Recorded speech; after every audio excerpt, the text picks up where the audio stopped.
Bulan Muharram yang mana kita berada ada di dalamnya ini adalah bulan pertama daripada awal tahun. Kita baru saja berpindah dari tahun 1444 Hijriah dan sekarang kita masuk tahun 1445 Hijriah. Setiap kali seorang mukmin itu dia berpindah dari satu hari ke hari setelahnya, atau dari satu minggu berpindah ke minggu setelahnya, atau dari satu bulan ke bulan setelahnya, satu tahun ke tahun setelahnya, maka seyogianya orang mukmin itu adalah orang yang berintrospeksi diri. Bagaimana dia melewati satu tahun daripada usianya dipakai untuk apa? Waktu-waktu dalam satu tahun dia pakai untuk banyak mengerjakan amal taat atau banyak mengerjakan maksiat kepada Allah Subhanahu wa taala. Introspeksi diri, al-muhasabah. Oleh karena itu Nabi sallallahu alaihi wasallam beliau mengatakan di dalam salah satu sabdanya, siapa itu orang yang cerdas? Apakah orang yang cerdas itu harus punya titel profesor? Apakah orang yang cerdas itu harus punya titel doktor? Tidak. Tapi Nabi katakan al-kayyisu man dana nafsah wa amila lima ba'dal maut. Nabi sallallahu alaihi wasallam beliau mengatakan orang yang cerdas itu adalah orang yang setiap saat introspeksi diri. Setiap saat bermuhasabah. Setiap saat ketika berpindah dari satu hari ke hari setelahnya, dia introspeksi diri. Satu hari dipakai untuk apa?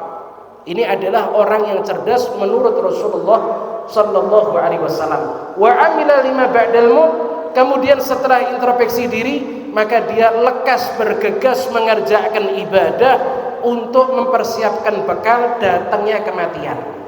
Ini adalah kriteria ciri daripada orang yang cerdas menurut Rasulullah sallallahu alaihi wasallam. Kita para jamaah yang dimuliakan Allah, usahakan jadi orang yang tambah hari tambah baik. Jangan tambah hari keadaannya sama seperti sebelumnya. Atau waliyadzubillah min dzalik, tambah hari malah tambah jelek. Jangan. Ya, karena dikatakan man kana yaumuhu khairan min amsih fa huwa rabih.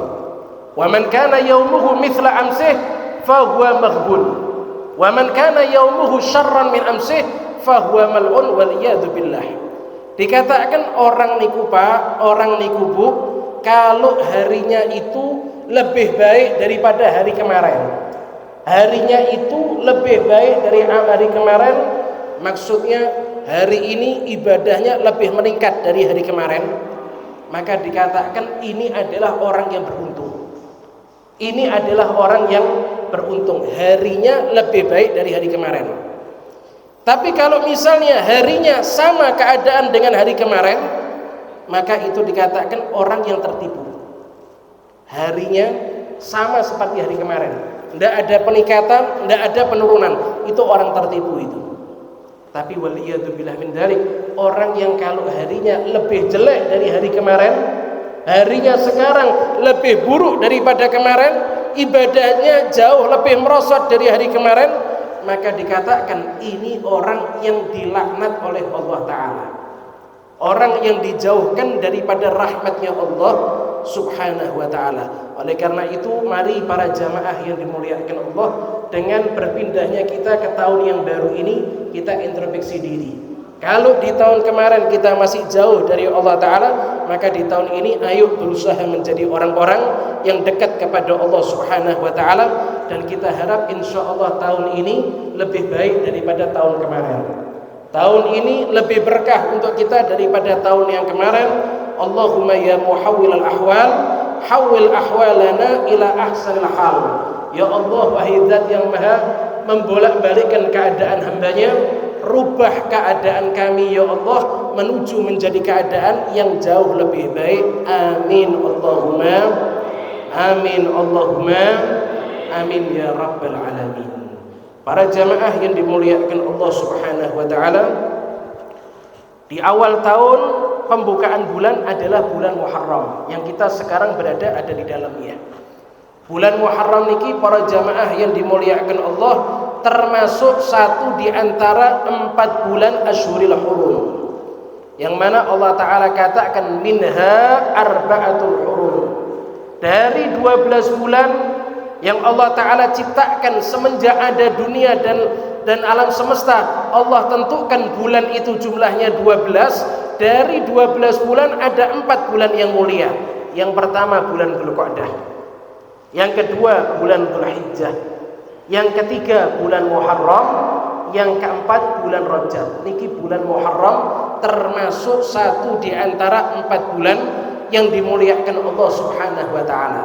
Cuma nyuwun sewu para jamaah yang dimuliakan Allah, dari 4 bulan yang dimuliakan oleh Allah taala ini, menurut Al-Imam Hasan Al-Basri radhiyallahu an, beliau mengatakan afdhalil asyhuril hurum, paling afdalnya 4 bulan Asyhuril Hurum, Syahrullahil Muharram, yaitu adalah bulannya Allah, bulan Muharram. Dari 4 bulan Asyhuril Hurum, bulan yang dari 4 bulan Asyhuril Hurum yang paling mulia di sisi Allah Ta'ala yaitu adalah bulan Muharram. Jadi dari 4 bulan niku Pak, dari 4 bulan niku Bu, yang paling mulia yaitu bulan apa? Bulan Muharram, yang kula jenengan ada di dalamnya. Makanya nyuwun sewu, orang kalau ngerjakan ibadah di waktu yang mulia, pahalanya dilipat gandakan apa mboten? Orang kalau ibadah di waktu yang mulia, pahalanya dilipat gandakan apa mboten niku? Dilipat gandakan sama Allah Ta'ala.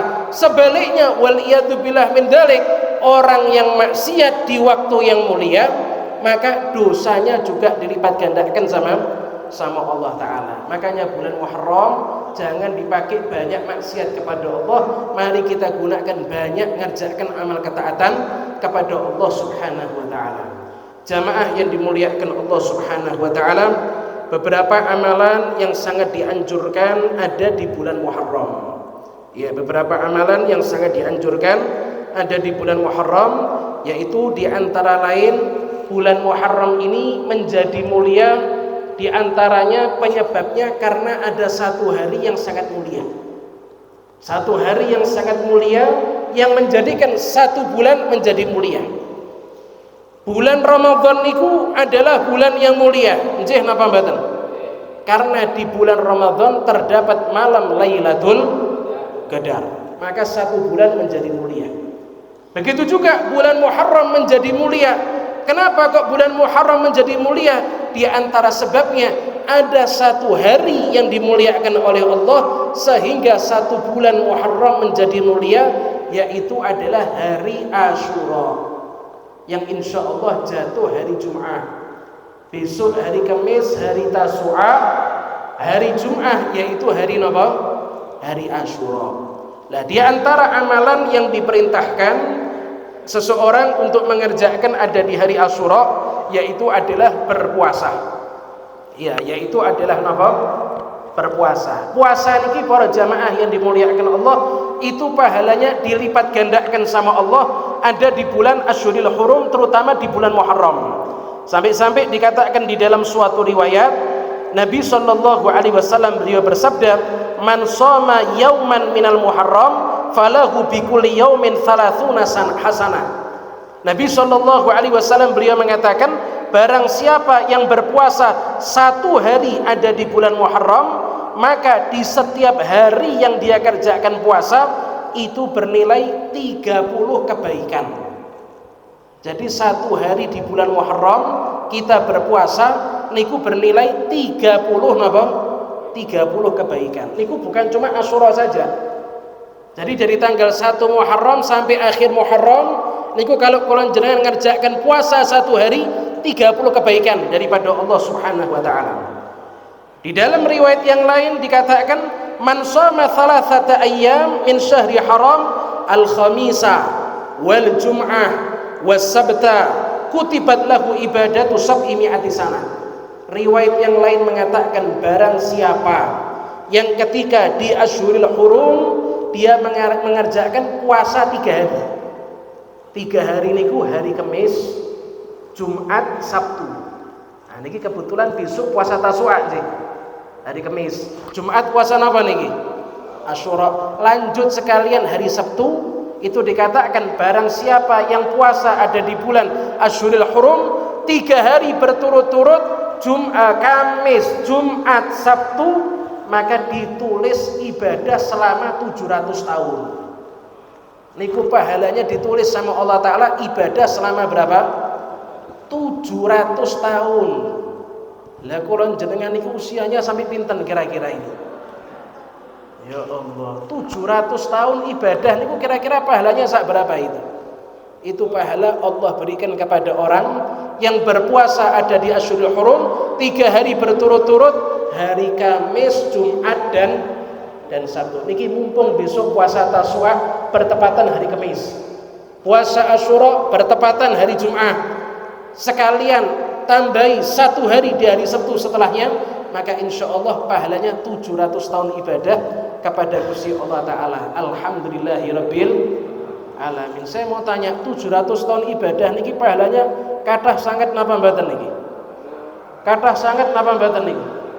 Niku nek misal nggih contoh niki misal mawon niki. Nek misalnya Allah maringi ngasih kula jenengan pahala 700 tahun ibadah tapi harus bayar 10M. Niku murah napa mboten? Murah napa mboten? 700 tahun ibadah tapi bayar berapa M? 10M. Itu murah yang luar biasa. Niku murah yang luar napa? Luar biasa. Lu 700 tahun ibadah niku pahalanya luar biasa. Nah ini Allah kasih ndak pakai bayar, Pak. Cukup kula jenengan ngerjakan puasa hari Kamis, Jumat dan apa? Sabtu. 700 tahun ibadah kepada Gusti Allah Ta'ala. Ini tak lain dan tak bukan pahala yang besar Allah berikan karena ibadah di waktu yang dimuliakan sama Allah Ta'ala. Oleh karena itu, marilah besok kita mengerjakan puasa Tasyrik, kemudian hari Jumat mengerjakan puasa Asyura. Syukur alhamdulillah hari Sabtu kita kerjakan puasa, maka akan pahala berlipat ganda daripada Allah Subhanahu wa taala. Mungkin insyaallah sakit mengerjakan puasa nggih. Amin Allahumma amin ya rabbal alamin. Dikatakan di dalam suatu riwayat, marra Nabi sallallahu alaihi wasallam bi unasin minal yahud qad shamu yauma Asyura. Dikatakan di dalam suatu riwayat bahwasanya Nabi sallallahu alaihi wasallam beliau melewati sekelompok kaum Yahudi ketika itu mereka sedang berpuasa ada di hari Asyura. Ya, ketika itu mereka sedang berpuasa ada di hari Asyura. Niki tepatnya sebelum Nabi perintahkan puasa Asyura. Nah, Nabi ngelewati ada sekelompok orang-orang Yahudi, mereka mengerjakan puasa Asyura. Maka ketika itu Nabi sallallahu alaihi wasallam bertanya kepada mereka, "Ma hadza minas shaum?" Wahai orang-orang Yahudi, kenapa kok kalian mengerjakan puasa? Karena apa kalian mengerjakan puasa? Tanya Nabi sallallahu alaihi wasallam. Maka ketika itu mereka mengatakan, "Hadzal yaumul ladzi najallahu Musa wa bani Israil minal gharaq wa gharaqa fihi Fir'aun wa hadza yaumun istawat fihi safinah al-judi fasamahu Nuh wa Musa syukran lillahi ta'ala."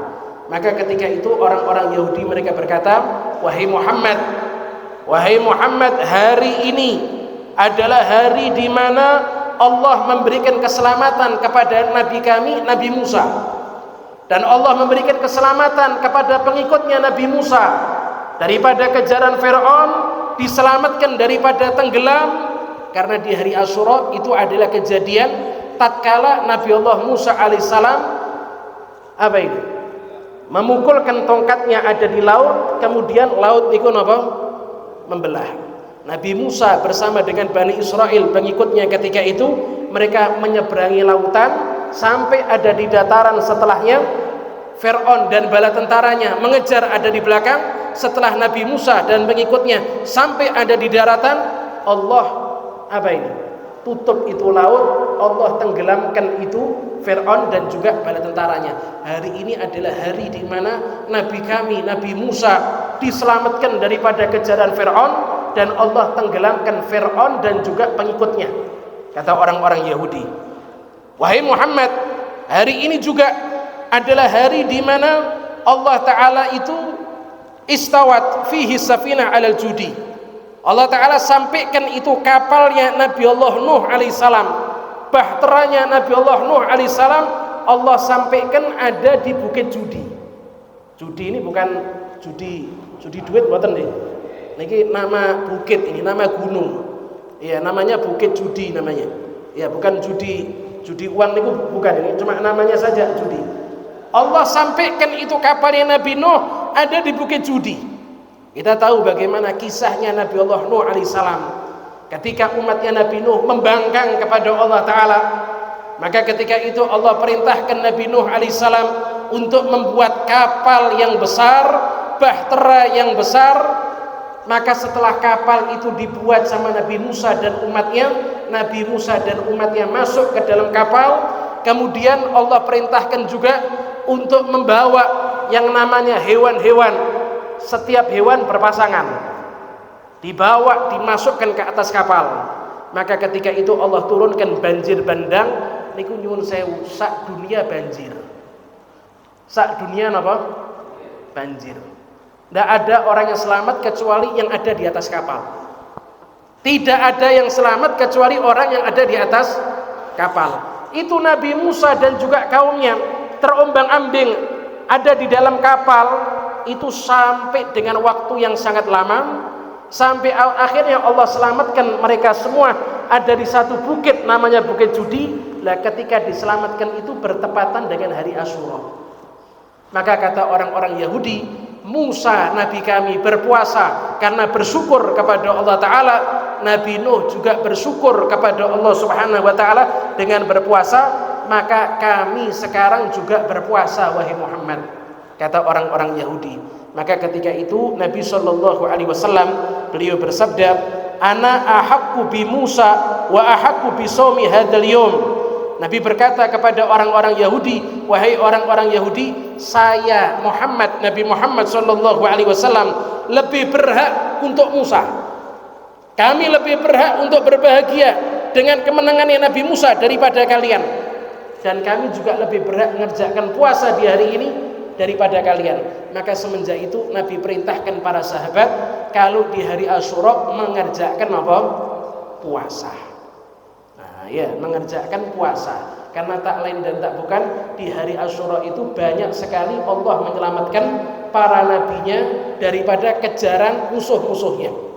Banyak sekali Allah Ta'ala memberikan kemenangan kepada orang-orang yang soleh. Banyak sekali Allah Ta'ala mengangkat derajat para hambanya ada di hari Asyura. Begitu juga kita kenal bagaimana itu cucunya Nabi Muhammad SAW yang bernama Sayyidina Al-Husain, putranya Siti Fatimah Zahra. Itu ketika di hari Karbala beliau diangkat derajatnya sama Allah Ta'ala, mendapatkan titel syahid. Mendapatkan titel apa? Syahid. Sayyidina Husain cucunya Nabi SAW yang sering sekali digendong sama Rasulullah, sering kali didudukkan ada di pundaknya Rasulullah. Nabi sering mencium keningnya. Sayyidina Husain ini putranya Siti Fatimah Zahra, ya, cucunya Nabi Muhammad SAW. Bahkan Nabi mengatakan bahwasanya Sayyidina Hasan dan Sayyidina Husain itu adalah dua pemimpin para pemuda kelak di dalam surga. Nah, nanti di dalam surga pemuda itu pemimpinnya adalah Sayyidina Hasan dan juga Sayyidina Husain. Nah, ya. Sayyidina Husain ketika di hari Asyura beliau syahid ada di perang Karbala. Ya, kita tahu sejarahnya bagaimana, tapi yang jelas beliau diangkat derajatnya menjadi syahid ada di hari Asyura. Banyak sekali di hari Asyura Allah Ta'ala mengangkat derajatnya para anbiya, dikasih kemenangan, mengangkat derajat para kekasih-kekasihnya. Dan banyak juga di hari Asyura Allah menerima taubat para hambanya. Oleh karena itu nanti di hari Asyura, tepatnya dari malam Asyura, kita gunakan dengan ibadah. Kita hidupkan malam Asyura dengan ibadah kepada Allah Subhanahu wa Ta'ala, karena fadilahnya sangat luar biasa. Begitu juga para jamaah yang dimuliakan Allah Subhanahu wa Ta'ala, ketika Nabi SAW beliau ditanya, apa itu fadilah berpuasa di hari Asyura? Nah, ya, apa itu fadilah puasa ada di hari Asyura? Maka ketika itu Nabi mengatakan, yukaffirus sanatal madiyah. Orang yang berpuasa di hari Asyura itu menjadikan Allah melebur dosa selama setahun yang lalu. Ya, orang yang berpuasa di hari Asyura, Allah bakal melebur dosanya setahun yang lalu. Coba saya mau tanya, setahun yang lalu dosanya banyak napa mboten? Banyak napa mboten? Banyak banget napa banyak tok gitu aja. Nah, ini kalau kalkulator ngitung dosanya kita setahun, jeblok kalkulatornya itu. Error kalkulatornya itu. Karena apa ini? Banyaknya dosa kita. Tapi subhanallah, di awal tahun, di bulan pertama di setiap tahunnya Allah kasih satu hari, yaitu hari Asyura. Kalau kita ngerjakan puasa setahun yang lalu, dosa-dosa kita apa? Diampuni sama Allah. Tapi sekali lagi diingatkan, ibadah seperti puasa Asyura ngampuni dosa setahun yang lalu. Niku dosa apa niku? Dosa apa niku? Dosa kecil apa dosa besar apa semuanya? Kecil, besar atau semuanya? Nyuwun sewu, kalau dosa besar juga diampuni dengan Asyura, ya enak Pak, nanti sebelum Asyura nyolong bareng-bareng ini. Bal nyolong ngerjakan puasa Asyura diampuni dosanya, wis kaya. Nggih, wis hartanya banyak, diampuni napa mboten yang korupsi niku? Yang nyolong niku diampuni napa mboten niku? Nah, diampuni dosa setahun yang lalu itu maksudnya adalah dosa-dosa kecil yang kita tidak bisa lepas darinya. Tapi kalau dosa besar harus taubatan nasuha. Kalau dosa yang ada hubungan dengan makhluk, pernah mencuri, pernah zalim, ngerasani orang, fitnah orang, itu dosanya tidak diampuni dengan puasa Asyura, tapi diampuni sama Allah Ta'ala dengan minta ampun kepada Allah dan minta ridha kepada orang yang dizalimi. Nek nyolong ya barang colongannya dibalikkan. Kalau tidak dibalikkan minta ridhonya. Bar nyolong 4M minta ridho sama orang yang dicuri. Nek diridhoi ya bejo nih. Ya, ini tidak diridhoi apa nih? Nyungsep malah nih. Ya, waliyadzubillah min dzalik. Puasa Asyura niku jadikan Allah Ta'ala mengampuni dosa kita selama satu tahun yang lalu. Bagaimana ada seorang sahabat wanita? Ya, kita nyuwun sewu karena jarang baca, kita jarang dengar kisahnya sahabat wanita. Yang sering sahabat napa niku? Laki-laki, pria. Wanita jarang kita dengar. Banyak sahabat-sahabat wanita itu banyak. Ya, sahabat-sahabat wanita itu banyak. Sahabiah banyak itu. Di antaranya ada seorang sahabat wanita namanya Sayyidatuna Rubayyi binti Muawwid. Rubayyi binti Muawwid. Itu dikatakan ketika beliau sahabat wanita yang bernama Rubayyi binti Muawwid mendengarkan sabda Nabi tadi, maka lekas ketika itu beliau perintahkan anak-anaknya yang masih kecil juga ikut puasa Asyura. Beliau perintahkan anak-anaknya yang masih kecil, yang sebenarnya belum wajib puasa karena belum akil baligh, tapi diperintahkan untuk puasa Asyura. Beliau katakan, fakunna nasumuhu ba'd wa nusawwimu sibyanana wa naj'al lahumul lu'bah minal ihil fa idza baka ahaduhum 'ala ta'am a'tainahu dzaka hatta yakuna indal iftar. Beliau Sayyidatuna Rubayyi binti Muawwid, beliau mengatakan, ketika saya mendengarkan sabda Nabi bahwasanya puasa Asyura itu mengampuni setahun yang lalu, maka semenjak itu kami mengerjakan puasa dan kami juga memerintahkan anak-anak kami untuk berpuasa, bahkan supaya anak-anak kami itu terlupakan dengan rasa lapar, terlupakan dengan rasa lapar, kami membuatkan mainan dari kain wol.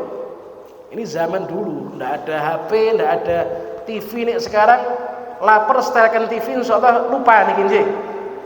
Iya, kok lapar kok lupa. Sholat ya lupa kok.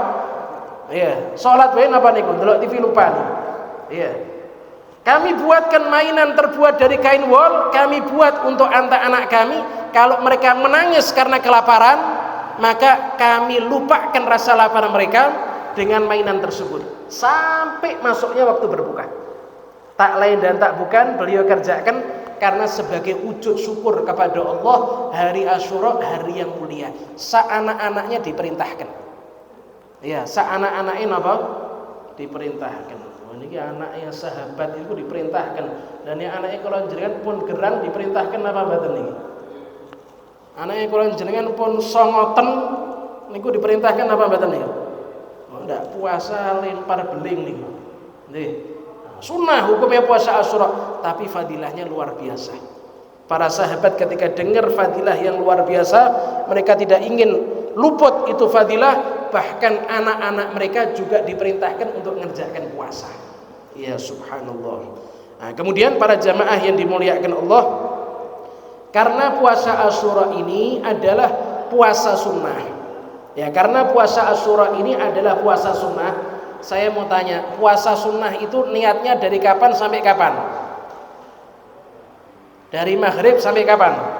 Puasa sunnah niatnya dari kapan sampai kapan? Napa? Dari maghrib sampai kapan? Subuh. Kayak puasa Ramadan nih. Nah, pripun niki? Iki ketara ndak pernah puasa sunnah niki. Ya puasa sunnah cuma ndak tahu sampai kapannya nggih. Ahli puasa sedaya niki muka-muka ahli lapar ini. Ahli puasa sedaya nih. Puasa sunnah niku niatnya dari kapan sampai kapan? Puasa sunnah itu niatnya dari maghrib sampai kapan, Pak? Sampai maghrib lagi. Sehari ini. Ya buyar, Pak, sudah puasa ini. Nah, puasa sunnah niku niatnya dari maghrib sampai zuhur besok paginya. Nah, tapi nyuwun sewu, bagi orang yang niatnya jam 7 pagi boleh, tidak ada masalah. Tapi dengan catatan dari subuh sampai jam 7 tidak ngerjakan yang batalkan puasa. Lah nek jam 9 wis badok sampai kenyang gelegean niat puasa, ya kasep. Namanya kasep itu orang itu. Iya. Kalau puasa sunnah diperpanjang waktunya, bukan dari maghrib sampai subuh, tapi maghrib sampai zuhur besoknya. Tapi bagi orang yang niatnya setelah subuh, tidak boleh ngerjakan hal yang membatalkan puasa. Tidak makan, tidak minum. Contoh misalnya niki, seperti Kanjeng Nabi. Kanjeng Nabi niku pernah datang ke rumahnya Siti Aisyah di pagi hari. Kanjeng Nabi tanya, "Indana ta'am, apakah ada makanan kita?" "Tidak, wahai Rasulullah." Itu ketika Nabi datang ke rumah Siti Aisyah sudah subuh nggih. Apa mungkin sudah terbitnya matahari niku. Nabi tanya, "Ada makanan enggak?" "Enggak, wahai Rasulullah." Maka Nabi katakan, "Kalau begitu hari ini saya akan puasa." Nabi niatkan untuk berpuasa. Karena dari subuh sampai waktu beliau niat tadi itu, beliau belum makan, belum minum, belum mengerjakan yang batalkan puasa. Niki dalil puasa sunnah waktu niatnya niku diperpanjang. Dari maghrib sekarang sampai zuhur. Kayak contoh, niki besok puasa Tasu'a nggih. Nah, malam hari ini kalau jenengan saged niat napa mboten nih? Sudah boleh niat boleh nih? Boleh. Sampai kapan? Sampai besok zuhur niatnya. Tapi dengan catatan subuh besok sampai zuhur tidak ngerjakan yang batalkan puasa. Contoh misalnya ragu-ragu besok mau puasa apa enggak, kayaknya besok mau pergi keluar kota. Contoh nih, wis tidak niat puasa sudah. Akhirnya tidur, bangun tidur, sholat subuh sampai jam 7 belum ngeteh, belum ngopi, belum makan, belum minum. Jam 7 pagi ternyata gagal keluar kota, tidak jadi. Niatkan puasa tidak ada masalah. Karena ini puasa apa niki? Sunnah. Tapi kalau puasa wajib kayak puasa Ramadan, niku niat niku wajib tabyid. Niat itu wajib di malam hari, dari maghrib sampai terbitnya fajar sampai subuh. Nek bar subuh baru niat pun kasep. Nah, niku kalau puasa apa niku? Puasa Ramadan. Tapi nek puasa sunnah diperpanjang, nggih. Puasa sunnah diperpanjang. Nah, kemudian kalau misalnya kolon jenengan ada tanggungan godok, nah, ada tanggungan apa? Godok. Misalnya ibu-ibu masih ada godok Ramadan kemarin, niatkan besok puasa Tasu'a plus godok, tidak ada masalah. Nah, niatkan besok puasa godok plus puasa Tasu'a, tidak ada masalah. Begitu juga besok bertepatan hari Kamis. Hari Kamis niku sunah puasa napa mboten? Adalah puasa Tasu'a plus puasa hari Kamis. Niatkan sekalian dapat 2 pahala. Nah, niatkan sekalian dapat dua pahala. Kemudian yang terakhir, ini kurang berapa menit ya? 2 menit. Nah, kemudian yang terakhir, yang terakhir Nabi SAW itu beliau adalah orang yang tidak senang dengan sama dengan orang-orang Yahudi ahli kitab. Nabi tidak senang. Nabi selalu menyelisih apa yang dikerjakan sama orang-orang Yahudi. Tadi sudah dijelaskan, yang ngerjakan puasa Asyura pertama kali adalah Nabi Musa. Orang-orang Yahudi juga ngerjakan. Iya, makanya Nabi SAW perintahkan kita juga untuk ngerjakan puasa Tasu'a. Kalau orang Yahudi cuma Asyura. Lah kalau kalian jenengan ngerjakan puasa hanya Asyura, niku serupa dengan orang-orang Yahudi. Ya bukannya dosa, tidak ada masalah. Cuma Nabi tidak senang seperti itu. Yang Nabi senangi menyelisihi apa yang dikerjakan sama orang Yahudi. Karena orang Yahudi ngerjakan puasa di hari Asyura, maka Nabi perintahkan puasa sebelum hari Asyura juga atau setelah hari Asyura. Kalau sebelum hari Asyura, Tasu'a besok ini. Iya. Tapi kalau tidak bisa puasa Tasu'a, puasa Asyura plus hari setelahnya, supaya membedakan dengan orang-orang Yahudi. Itu kata Nabi SAW, fa idza kana al-'amul muqbil insyaallah sunnal yauma tasi. Nabi ketika memerintahkan puasa Asyura, beliau katakan, jika nanti datang tahun yang akan datang, saya akan berpuasa juga di hari yang ke-9, hari Tasu'a, supaya tidak sama dengan puasanya orang-orang Yahudi. Alhasil puasa niki ganjarannya kathah, apalagi di bulan Muharram. Oleh karena itu mari kita niatkan besok ngerjakan puasa, kemudian hari Jumat ngerjakan puasa, plus napa nih? Sabtu ngerjakan puasa. 3 hari berturut-turut di bulan Asyurul Hurum, Kamis, Jumat, Sabtu, maka mendapatkan pahala berapa tadi? 700 tahun. Mugi-mugi sedaya diparingi pahala ingkang kathah, pahala yang berkah, dan insyaallah menjadikan tahun ini tahun yang penuh berkah daripada Allah Ta'ala. Yang mungkin di tahun yang lalu masih jauh dari Allah Ta'ala, mugi-mugi insyaallah di tahun ini jadi orang-orang yang dekat sama Allah Ta'ala. Kalau di tahun lalu masih tidak istiqomah di dalam mengerjakan ibadah, insya Allah di tahun ini dijadikan orang-orang yang istiqomah. Dan insya Allah ketika di akhir hayat Allah mencabut nyawa kita, Allah cabut nyawa kita dalam keadaan husnul khatimah. Amin amin ya rabbal alamin. Wa sallallahu ala sayyidina Muhammadin wa ala alihi wasallam walhamdulillahi rabbil alamin. Sampun tit nggih Pak. Napa? Assalamualaikum warahmatullahi wabarakatuh.